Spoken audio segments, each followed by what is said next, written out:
For the sake of time, I guess, It's 10. good morning, everyone. Thank you for coming to attend. We are here today just to, try to do what the Lord has called us to do. Amen. And let's begin in prayer. Father, we just thank you for your goodness and for your mercy. We thank you, God, for bringing us together to discuss and to be bolstered doing the good work. Lord, we pray, oh God, that your Spirit would come in, Lord, speak through Pastor Beth, myself, oh God. Bless your people and continue to give us the ideas, concepts, insights, information, so that we can move forward with outreach in an effective way in this season. We thank you right now. In Jesus' name we pray. Amen. Amen. Amen. My name is Pastor Steve. I pastor Good News Church. This is Pastor Beth Balmer, who pastors Grace Long Beach. And we're just honored to be before you today. Yeah. At this time, Pastor Beth Balmer. And we'll do a little bit of tag team and speak a little bit each and then throw it over to you guys. But we want to talk today a little bit about the ways in which we see that God is kind of can use whatever we have, the things that we have, and use them for His kingdom purposes in the city. So when I'm thinking about this in terms of Jesus, like I don't often see Jesus teaching about the actuality of our assets and things that we have so much as he speaks about the posture towards those things, right? He's always talking about the heart behind. And so one of the postures that we've tried to have at Grace is it's historically quite an old church, about 115 years in the city. But one of the postures that I have found that we've had for a long time is we are not owners, we are stewards. Right. So we might own a building, but we don't own the building. We are stewards of this building for the period of time that the Lord has us in the building. And whenever he decides he's going to give it to somebody else or do something else with it, then that's on him. So our job is just to come alongside him and say, okay, whatever you have given us, temporary ownership of, how on earth can we use that for you and for your kingdom and for your purposes and in the specificity of Long Beach in the city, because there's some unique things about Long Beach, I think, that are really worth paying attention to. So this morning and what we're doing in this session, like we're talking about, I will certainly be talking about like our physical building being a way that actually we view as a relationship building opportunity, right?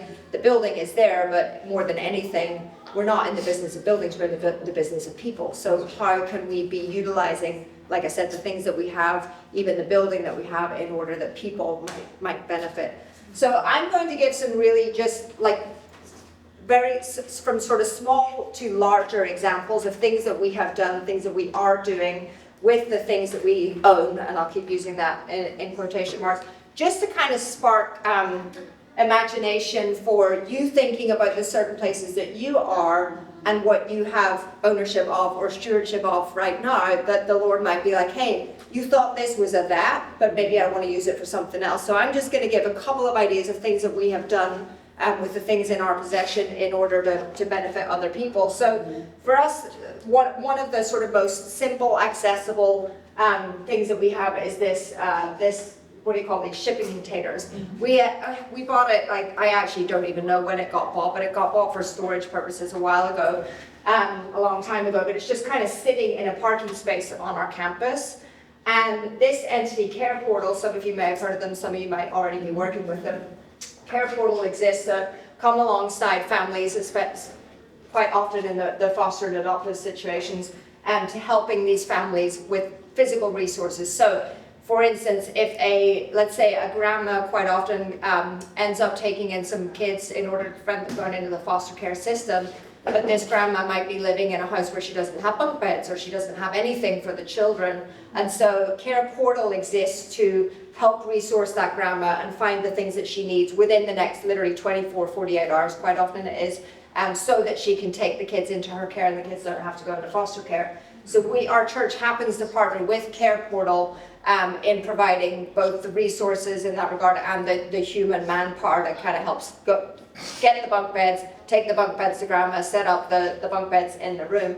But what it means is they need a place sometimes to store the extra stuff. So if you have people in your church who are, you want to donate furniture, there's quite often people are like, hey, I'm getting rid of some bunk beds. I got rid of a couple mattresses recently. I was like, hey, can you use these? So we just literally use our shipping container as a storage place.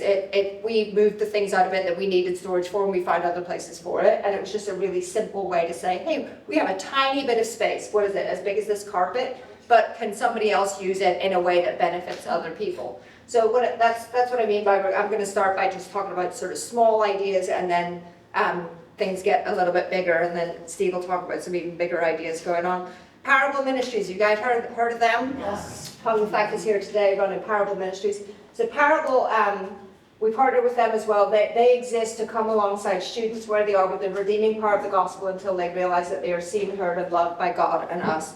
So Parable go into high schools and middle schools in Long Beach. These are all, I just pulled this off their website. They serve so many different high schools.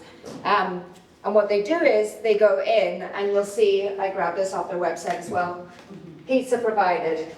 Pizza. They quite often just bring in pizzas. It's a way to get the kids to come into the room. Kids also need fed, but they have a massive pizza ministry, right? So I think Hung told us they're spending something like $100,000 a year on with the round table or somebody is, they're purchasing pizza to take into these schools. We happen to have our church building. We used to have a school way back in the day, and we rent to a charter middle school right now, but the elementary school that we had shut its doors about 12 years ago. But they had a full working kitchen because it was, to provide lunches for the school. The kitchen has been sitting in disuse for 10 years now at this point. It has things in there. It has ovens. It actually has pizza ovens because the school used to provide pizza on Fridays. And so Parable came to us, and we were just talking about ways that we could support them. So they are going to move into our kitchen. They're taking over the kitchen. They found a partnership and a sponsorship for somebody to buy new pizza ovens, and they've kind of done up some of the fridges and stuff. But they're basically just going to be in our kitchen Monday through Friday, cooking from 8 to 11, I think, to save themselves $100,000 on pizza, that they can then use that $100,000 somewhere else, for manpower, for paying for people to be in ministry. We get to smell pizza every day. We get to sample the first pizzas whenever they're first in there. But it was just this unused space, and I hate unused space. If there's one thing that really gets my goat, and we have a sort of a large footprint, it's when I walk around and I just think, this could be being used. There could be people in here, there could be things going on. And so I'm super excited they're going to be getting in there to use the kitchen. We're not charging them anything. I think they're paying for gas and water, and that's about the height of it. So that's kind of a middle entity. Our sort of larger scale entity is this IVA middle school. So this is a public charter middle school. It happened to be founded by some people from our church. They were kind of on the board that had the idea for this school about 12 years ago when the elementary school went out of business. So this is a public entity, right? And some of the problems on church campuses with the government and church overlap. You all know more about that than I do. I'm not even American. But this school rents from us.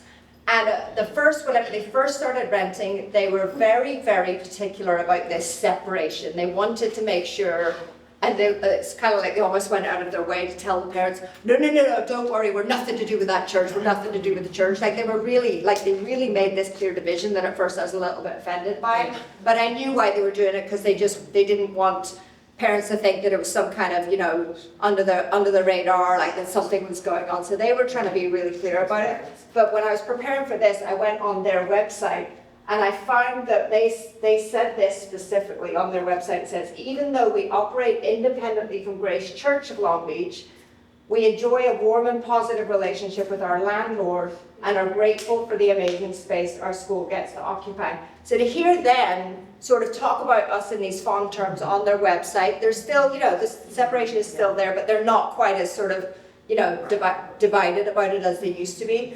And we have figured out a really good relationship with them. So last year when the government shutdown happened, I think it was around about December, we sort of quickly mobilized to do just like a really basic food pantry, like grocery pantry thing for people mostly within our own community who suddenly had, lost their food benefits, their SNAP benefits, CalFresh and that kind of thing.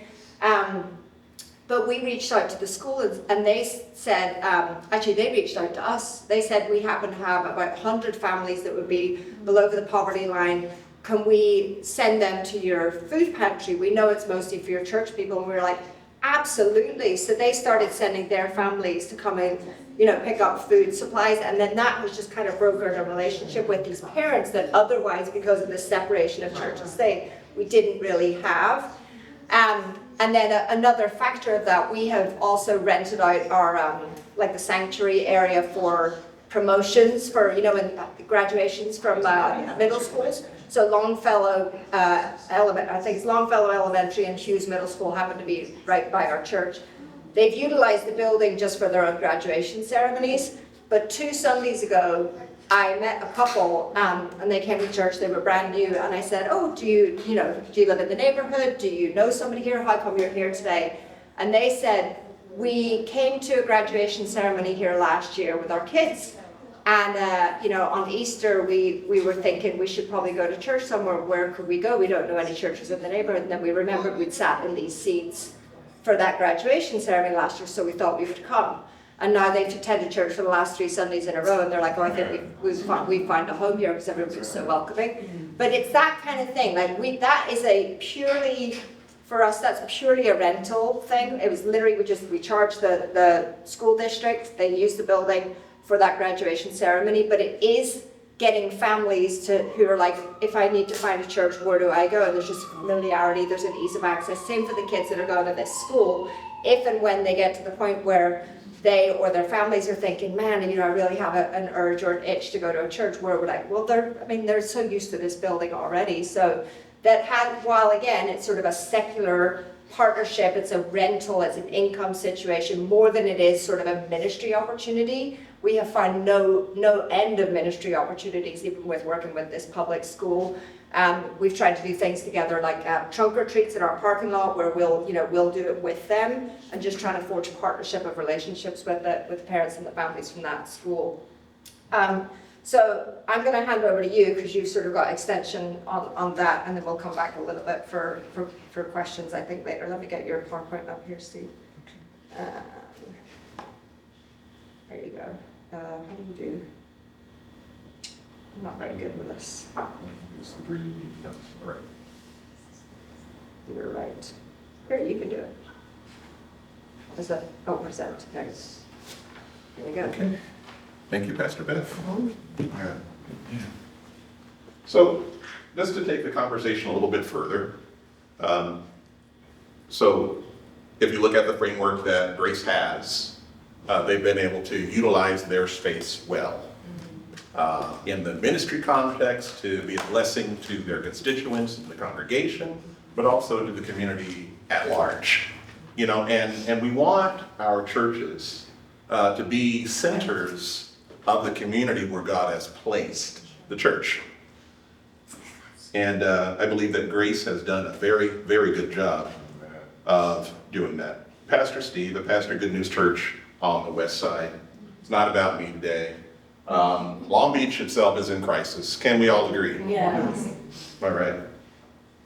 And when you look at the way that ministries are located throughout the city, it's truly a vital component of community that the church is there to provide different services that help people that are in need, help people that are doing well, but then help people that, without those resources would really be in a bad place. So outreach programs help to support families and those that are at risk of losing their lives in this city to homelessness, drugs, gang violence, etc. If you look at the statistics, if you're homeless on the street, you are 3 times more likely to pass away before the age of 55 in the city of Los Angeles being homeless. Statistically, I won't even go there. I thank God that that's not where we're at today. However, we all have a duty to be a blessing to our neighbors. Yes. Right. Isaiah 58:12 says, "Your people will rebuild the old cities that are now in ruins. You will rebuild their foundations. You'll be known for repairing broken places and for rebuilding the roads and houses." If you look at the point in time count for Los Angeles County, 2024, this is not 25 and 26, we had a point in time count of 71,201 people that they can meet in one day on the same day that they found that were in a homeless situation, either living in a shelter, or living in a car, or living in a park, or living in a tent. Okay? The point in time count does not give us the true numbers. It gives us a number of who you can find that day. I looked at a USC study, USC social work, and they decided to look at the point in time count, look at all the different sources, look at all the different companies that went out to count the people, and they came up with an annualized count. The annualized count for the county of Los Angeles, that excluding Pasadena, excluding Long Beach, excluding Glendale, was 97,319 people. Annualized. So when we look at the Long Beach housing statistics, well, 2024, we had 3,376 people that were counted on one day, okay? And when you annualize that, there's a 37% difference. We actually have closer to 4,400 people that are on the streets here in the city. Now let's talk about opioids and fentanyl, okay? There has been a 1,640% surge in fentanyl-related fatalities. I don't know if you've been looking at the Long Beach Post, but I think we had 2 people just wash up on the beach in the last 4 weeks' time. It bugs me. So how can the church help with these situations, right? We've been blessed to steward sacred grounds, but sometimes we have to reimagine what can be done with those grounds. If you look at the situation with many, many churches, some of the churches are being underutilized. We have parking lots that are used for a couple hours a week. You know, we have buildings that may be in a defunct position.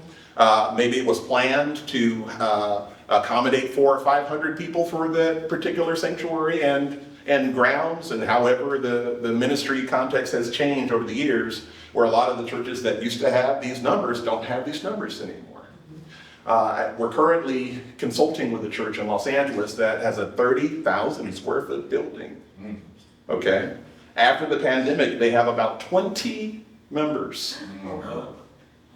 30,000 square feet, 20 members. Pastor is aging. A lot of the building is unusable because being unused for so long, they've had water leaks and this and that and this and that. Right? So we have to begin to reimagine, because it makes no sense in this economy for that church to go out and borrow $5 million or however many $1 million to redo the 30,000 square feet. You have to kind of rethink what can be done to continue to be a blessing to the community and to continue with the charge that the Lord is giving you to do. Okay? So we have looked at, okay, what if you opened up a counseling center here? What would it take? You'd still have to remodel. You could open up a counseling center and you could be a blessing to the people of Los Angeles. What if you put a food bank here or a commercial kitchen here? You know, they do have a commercial kitchen, but they've had so many problems with the plumbing that there's a huge expense to get everything together. What if you had a youth program here? Or what if you turned this place into an emergency shelter? Because that was actually one of the ideas that was put on the table. However, you have to fix ingress and egress for 20 some odd thousand square feet, which is still going to cost into the millions of dollars. So one of the things that the Lord has blessed me to understand and to do over the years is to work with buildings. I'm a real estate professional as well. I am bivocational, okay? My primary thing is pastoring, my secondary thing is real estate, and it's shifted over the years. Now, what we do with real estate is that we help churches to reimagine some of the spaces that they have. Sometimes they'll have a building that they say, I'd love to have this building repurposed. Sometimes they have parking lots that are underutilized, and they'll say, okay, well, I'd love to figure out what else can be done. Right now, we're consulting with a church located in Compton that has identified a lot that is directly across the street from their church. This lot used to have a CD motel on it. The CD motel, their license was snatched. And since they could not have the license for the motel anymore, it became a defunct building. The defunct building became the attractor for all of the stuff that happens when you have a defunct building. I know what I'm talking about, right? Yes. And they tore it down. And so you have a church that is directly across the street from a large lot that's underutilized, that really, who's going to buy it to build on it? The church said, we'll do it. So we've been discussing with this church, it's Bristol Church, building senior housing, right? Because there's a tremendous need for senior housing and senior care and even medical care in that part of the city, because certain parts of the city have certain services where people have not invested in those services for many, many years. In North Long Beach, there used to be a hospital. However, it's been gone for many, many years. She's nodding her head because she's been around, but most people that are from the city don't even know that there used to actually be a hospital right off the 91 freeway and Atlantic. Okay, it's gone. So there's no medical services there. Right, so they're proposing to the city to build a medical center, senior housing, and assisted living care. So Zechariah 8 says, this is what the Lord of hosts says, old men and old women will again sit along the streets of Jerusalem, each with a staff in hand because of great age. And the streets of the city will be filled with boys and girls playing there. This is the site directly across the street from the church. Here is what's actually being proposed to the city to be built there, which will actually bring something to the community that the community needs. Okay? We have 60 units, some parking, a medical center, a chapel, and that will just be something that will be a blessing to the community for many, many, many years to come. We started on this journey 7 years ago, advocating in the city of Los Angeles. This was actually our first church that we worked with to help them to go and navigate through the city to figure out how do we take our space to do something that will actually outlast us, but also endow the organization. I'll say that one again. A lot of independent churches do not have endowments. Therefore, they're always fighting to stay alive financially. So the thought was, okay, what if there was something that can be done that will actually endow the church, be a blessing to the community, and also continue to have ministry here for many, many years to come? So the thought with this particular church, which is Southside Bethel Baptist Church, was, okay, we'll build affordable housing on our parking lot. This is where they started. We went through the process, we had it designed, they had a childcare there, they were going to redo the childcare in the new building. They submitted all the plans to the city of Los Angeles. The city of Los Angeles just gave them, I don't know what word to use that'd be appropriate, but a hard time. Okay? And the hard time was because the laws weren't quite there. We didn't have SB4 yet. Okay, SB4 made it so that if you do have, an institutional type of property or faith-based property, you can build housing there, ministerial, right? But back then we had to fight for it. This is what happened. They decided to build new apartments in a new church facility. Their whole focus was to help the people that are sleeping on their front porch. Right. Because in that neighborhood, they'd come to church on Sunday and there's people sleeping there. So what if we could actually be a blessing to them and have emergency shelter available and then have permanent housing available as well to be a blessing to the whole community?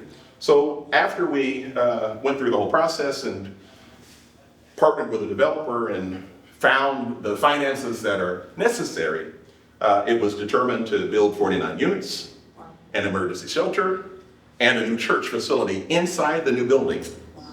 Okay? Which is aggressive. This is not where we start. But sometimes it turns out to be the way that the church is able to see itself into the next decades. Right. This is what happened.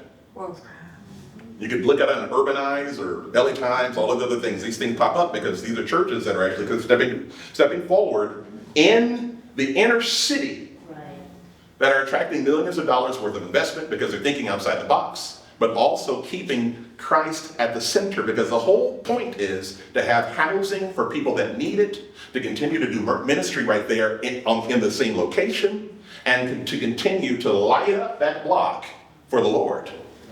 So this is what happened.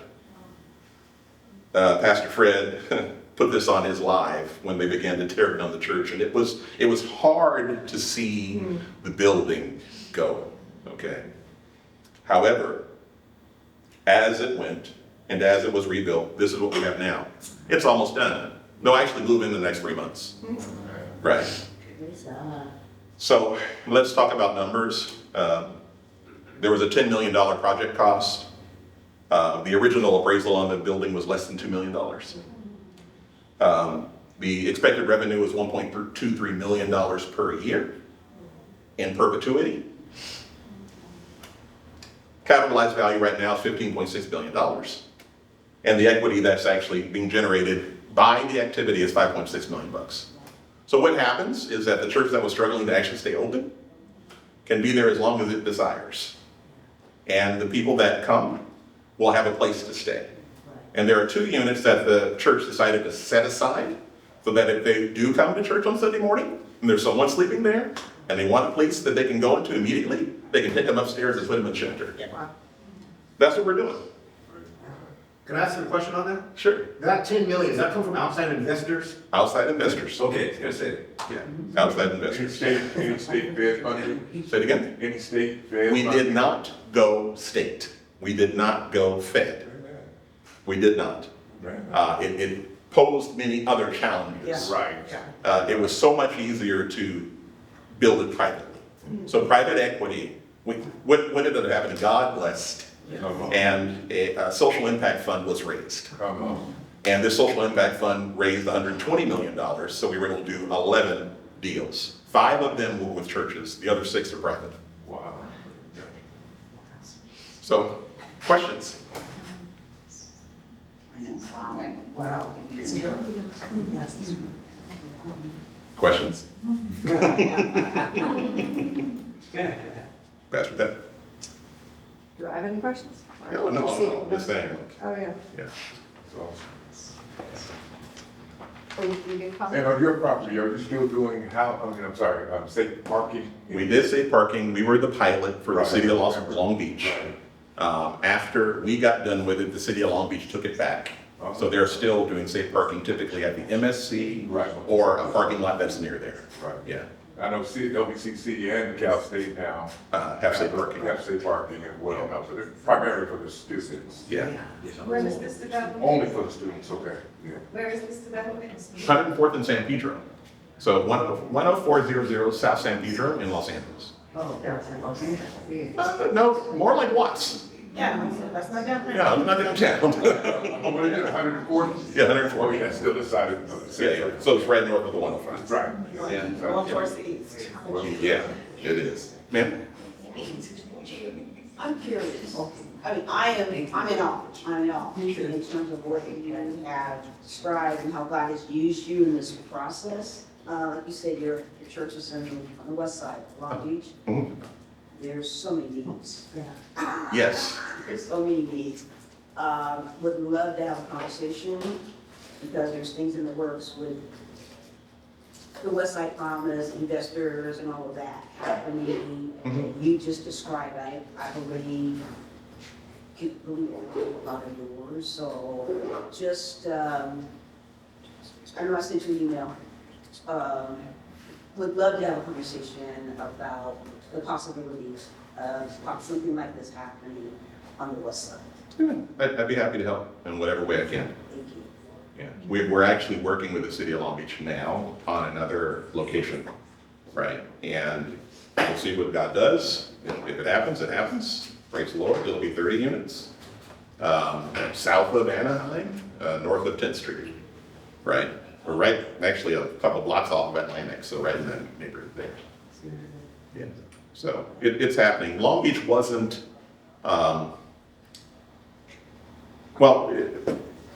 when you deal with private equity, it's usually income that could be generated will drive the equity decision. So Long Beach wasn't as attractive as Los Angeles. Right. Do you deal with commercial as well? Yes. I have a question. So if you're rebuilding these, and so I'm assuming this is for affordable housing, but are you also, like, how do you keep it faith-based with these reimagining with these church buildings? Like, Well, are here's- there chapels or things that are going on within, or are these just kind of just changing up the churches into? With this one in particular, the church decided to be co-located in a new building, Okay, right? Often what will happen is that the church will remain. Like if you go, we have one on 79th and Western that we're doing with AME Church there. oh, The church remained, okay, and then the building is on the parking lot, Got it. right? So the church and the chapel and everything else remain the same, Okay, right? In this case, they decided to tear it down and redo it. sure, okay. This might be a little bit in the weeds, but how do you guys, what are the, with the kind of funding, No, I'm not. the kind of funding, are there requirements in terms of affordability and income limits? Yeah, typically what will happen is that as these are established, most of the time what you find in the documents is that the income limit is basically at 80% Right, of the area median income. okay, So it's not necessarily that all of the units are established for people that cannot pay for the unit, right. okay? Because if you go to some units, it's actually established in a way where people can't live there without a subsidy, Yeah, right? But if you're at 80 AMI, there's a big band, okay. yeah. So do you find that that private funding just gives you a wider range of possibilities there? Yes, Okay. yes, and it also allows us to actually keep the cost down, right? Have you ever worked with community land trusts? No, Okay. yeah. Yeah, so there's been some some attempts in Long Beach to do exactly what you're doing, but from. But are you talking about like a successor agency? Potentially, yeah. We're looking at some of those now. Okay, cool. Yeah, and actually, we did one at 5152 Figueroa. That was actually a city of Los Angeles piece of land. Okay. So that was city land trust. Yeah, okay. Cool, And that's like a container building. yeah. So it sounds like people are on the move out there already. I think by way of summary, like the main encouragement from today is like, what do you have access to? It could literally be a cupboard for something like a food pantry, right? It can be something as small as one little storage room off of a room that could end up, if the creative imagination is fueled, turning into something that could, then ends up building and building and building. But I think a lot of it as well is just trying to encourage the organizations of churches to have that the posture of like openness, of the stewardship posture, like we've been gifted something, but is there a way that this could be multiplied for many other people's benefit and for the kingdom to grow? So our encouragement to you would just be to start those conversations and the creative thinking around that. And let's have a conversation a year from now, and you can all start telling us all the things that have happened as a result of what you're doing. So blessings on the rest of your day. Thanks for attending. Amazing.